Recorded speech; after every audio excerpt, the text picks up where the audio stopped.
Olá, eu sou Flávio Azevedo, fazer com vocês a análise da partida final, Atlético 1, Coelhão 0. Ah, Flávio, você demorou a fazer por quê? O campeonato já tinha acabado pra gente, né? Com antecedência conseguimos escapar de um possível rebaixamento, ou seja, a partida não valia nada. Não valia nada.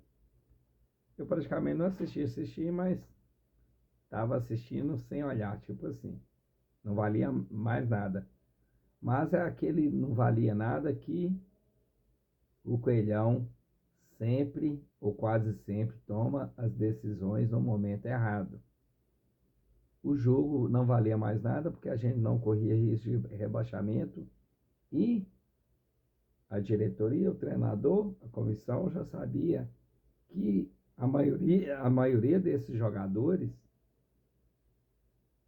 teria seus contratos encerrados e não iam renovar. Ou seja, jogadores como o Mariano, por exemplo, era sabido que ele não ia continuar. Para que levar esse jogador lá para Curitiba? Leve alguém da base que seja improvisado, se não tivesse outro lateral de ofício. Mas olhando a escalação aqui, tinha até utilizou, né?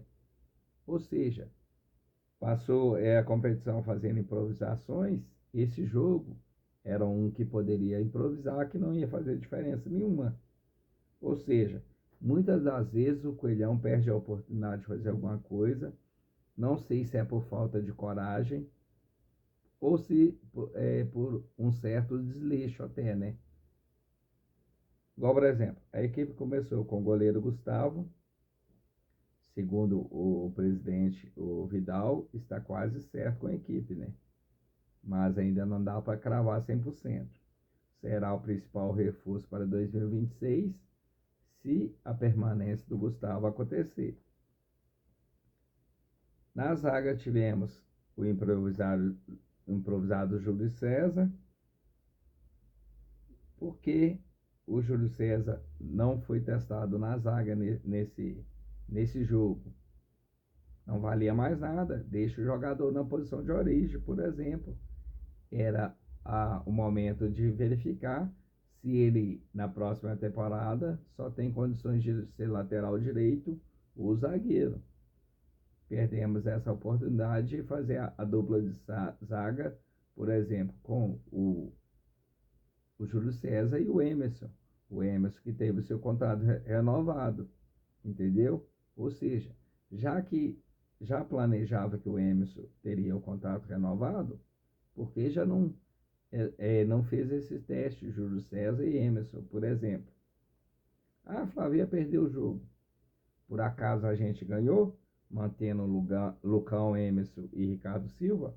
E o Ricardo Silva, por que ele continuar? Entendeu? Era a oportunidade de testar os garotos. Um jogo difícil e que o resultado pouco importava para a gente. Seria uma minutagem a mais para os garotos. O próprio Rafa, hein? O, como é que chama? Rafa Barcelos, né? O jogador lá da zaga. Ou seja, por que não aproveitou na lateral esquerda o Paulinho? Ou seja, aí na defesa ficamos com Júlio César, Ricardo Silva e o Lucão. 2 zagueiros apenas. Deu certo jogar com 3 zagueiros fora de casa. Por que não utilizou esse sistema de novo? Coisas que não dá para entender. E completando a defesa, teve o Paulinho. No meio de campo, Felipe Amaral, Cauã Diniz e Iago Santos. Aquele trio que emplacou como o meio de campo considerado perfeito, o que mais se encaixou. E no ataque, tivemos o William Bigode e o Tauan Williams, que entrou muito bem, mas jogador da base, que terminou bem a temporada. Um jogador recuperado. Parabéns ao Valentim, que conseguiu recuperar alguns jogadores da base após testar, e muitas vezes, simultaneamente, os veteranos, que mesmo que não estavam jogando bem, continuavam na equipe, como o Miqueias, por exemplo. Alguns jogadores, alguns atacantes lá que não estavam performando, continuavam sendo escalados. Ou seja, alguns erros que o Coelhão comete que não tem necessidade de cometer. Qualquer torcedor que acompanha a equipe sabe que alguns jogadores não têm condições de vestir o manto alviverde. E que claramente foram falhas de contratação. O diretor não podia colocar no banco porque contratou? Não pode ter essa situação, né? Se o cara está entrando em campo, está tendo oportunidade e não desempenha bem, o lugar dele é banco de reserva. Isso é em qualquer lugar do mundo. Não pode ser diferente no Coelhão.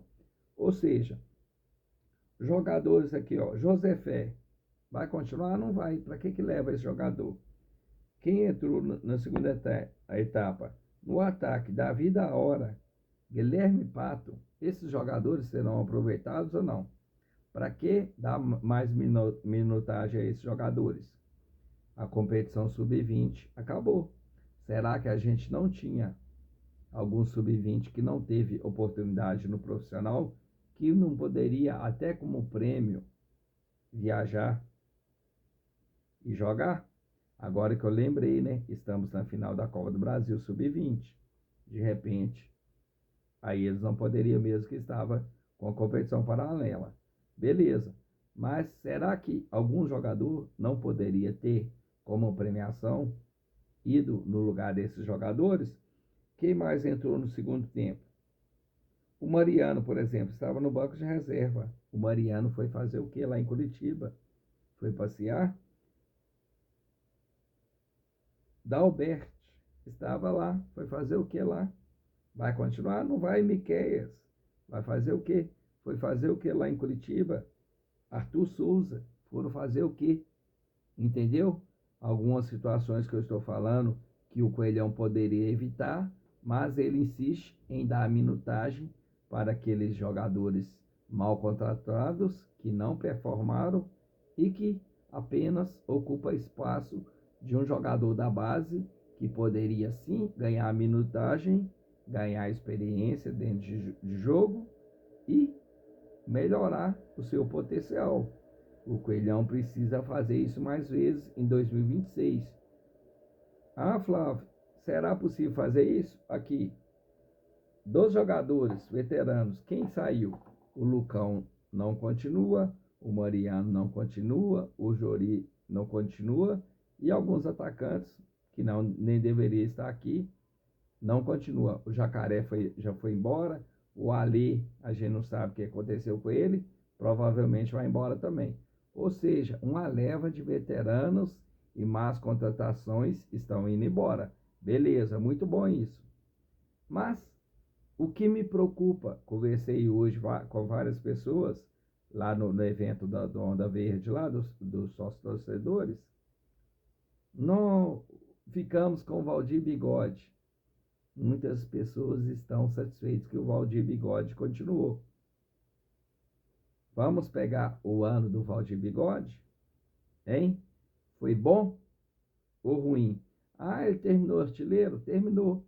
Mas e antes dele começar a fazer esses gols que vieram em maior número ao final da competição?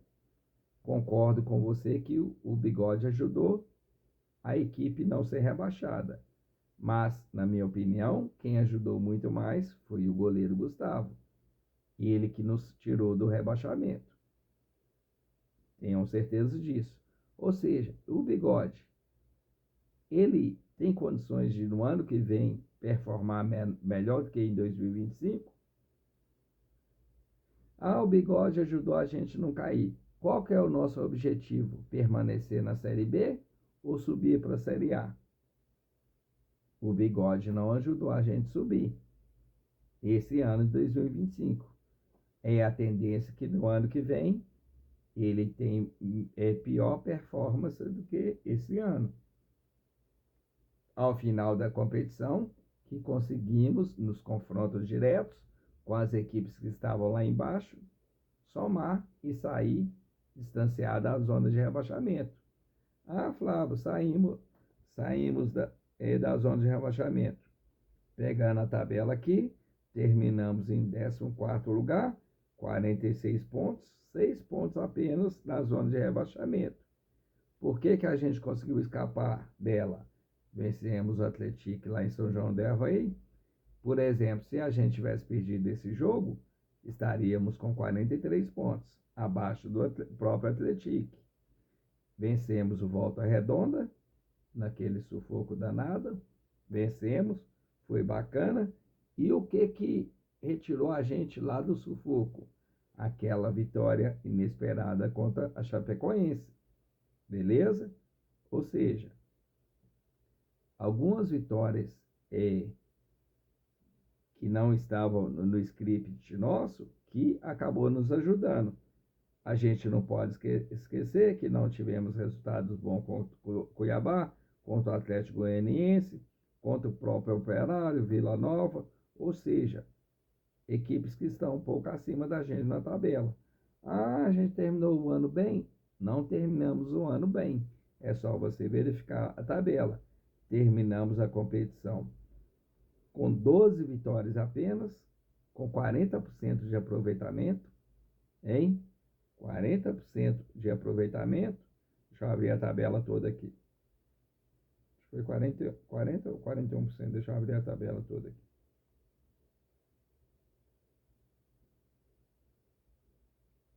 Olha lá, ó. 14º lugar, 12 vitórias, 10 empates e 16 derrotas. Olha só, tivemos 12 vitórias e 16 derrotas. Não dá para falar que o ano foi bacana, né? E nessas rodadas todas, o William Bigode, por exemplo, estava presente. Fizemos 41 gols e sofremos 44 gols. Mais de um gol por partida. Saldo negativo de 3 gols. Exatamente 40% de aproveitamento. A equipe que foi rebaixada teve 35% de aproveitamento, ou seja, uma distância não muito diferente. As equipes que subiram, por exemplo, o quarto colocado, teve aquela porcentagem de 54%. Entendeu? O quarto colocado fez 62 pontos, quase 20 pontos a mais do que o Coelhão, o quarto colocado. O primeiro colocado fez mais de 20 pontos que o Coelhão. Ou seja, não dá para a gente estar satisfeito. Ah, esse elenco foi bom, foi bom, foi bom. Esse elenco conseguiu não deixar que a gente descesse para a Série B, Série C, aliás. E se o goleiro Gustavo não tivesse chegado, não tenha dúvida que a gente estaria entre os 4 últimos colocados. Por isso que o goleiro Gustavo precisa, sim, urgentemente, de ser anunciado como goleiro com o contrato renovado. Já foi renovado o contrato do goleiro Cássio, se eu não me engano, até 2030. É um bom segundo goleiro. O Emerson, zagueiro, teve contrato renovado. Precisamos o quê? Principalmente renovar o contrato desses jogadores da base. Se você pegar a escalação, Júlio César, mesmo que improvisado, segurou a onda ali na lateral direita. O Mariano só dava dor de cabeça. Quem mais da base?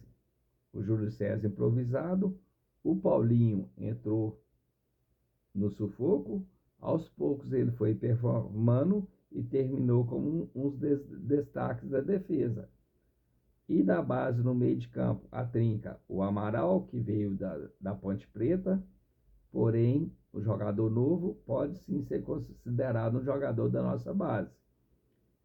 O Amaral, o Cauã, aliás, Cauã Diniz, e o meia atacante Iago, que estava lá deixado para escanteio e foi performado pelo treinador. Essa trinca de jogadores. E no ataque, ele foi lá e puxou o Tauan Williams. E o Valdir Bigode começou a jogar depois que essa configuração do meio de campo foi feita, os laterais trocados, e aí sim o ataque começou a brilhar com o Tauan e com o Valdir Bigode. Ah, então é beleza, é só manter o esquema que ele vai performar. E eu tenho o pé atrás. Se o Bigode tivesse sido o cotado renovado ganhando menos, aí dá para até aceitar. Será que ele não fez um contrato com o mesmo salário acima, não? Saberemos isso mais à frente, né? Ou seja, precisamos o quê? Vários jogadores veteranos, 10, 15 jogadores estão indo embora, ou seja, a equipe vai contratar 10, 15 jogadores novamente. Fica naquele ciclo de contrata 20, manda embora 20, contrata 20 todo ano e nunca faz a equipe para performar em continuação. Aí o que acontece? Está chegando contratações, 3, 4, 5 jogadores da Ponte Preta. Ah, Flávio, trabalharam com o treinador, por isso que está vindo. Trabalharam com ele, bacana, ele conhece, mas trabalharam onde? Trabalharam na Série C. Todo americano sabe que o nível técnico da Série C é muito ruim. Jogador que performa lá não é garantido que vai dar certo na Série B. Assim como o jogador da Série B dificilmente desempenha bem na Série A.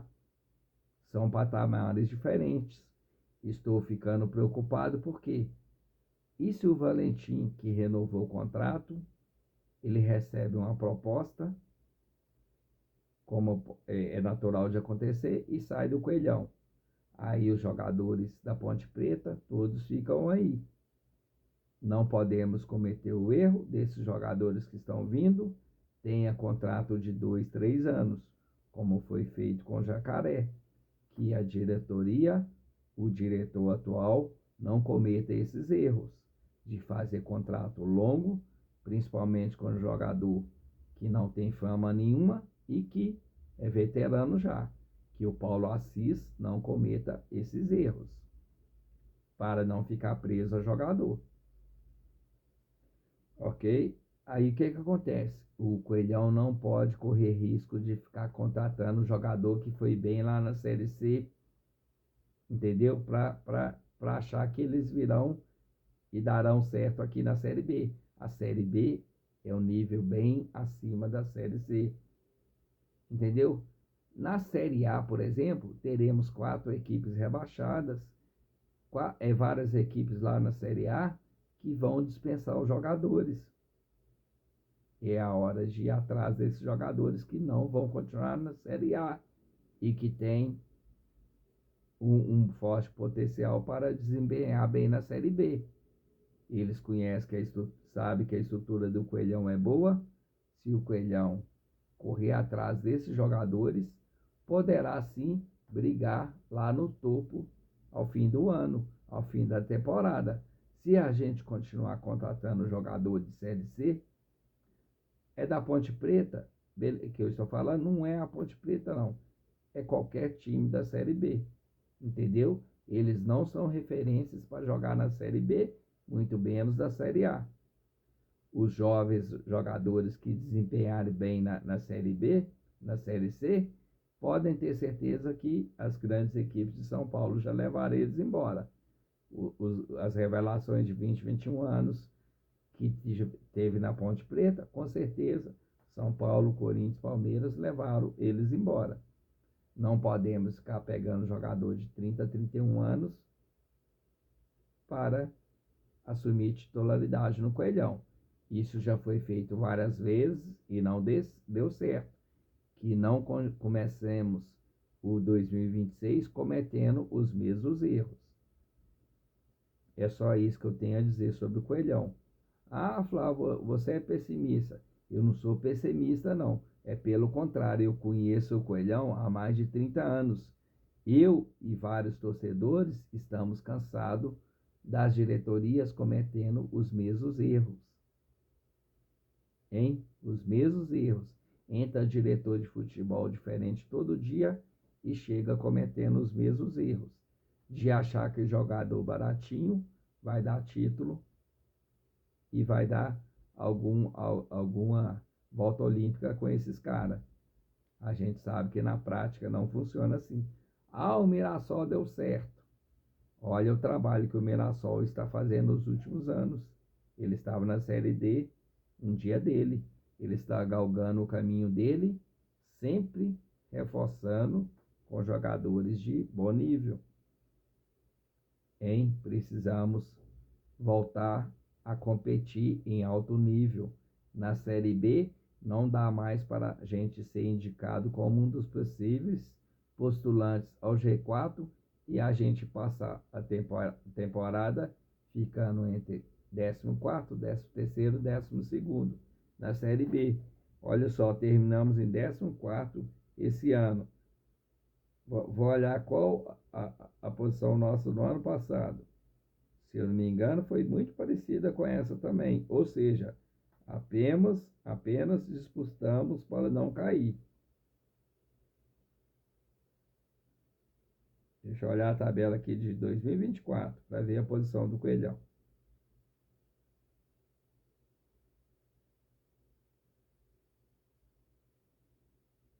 Nós ficamos em 8º lugar, com 58 pontos. Olha a diferença, para você ver como esse ano foi ruim. Ano passado, de 2024, fizemos 58 pontos, 15 vitórias, apenas 10 derrotas, 50 gols marcados e 15 sofridos.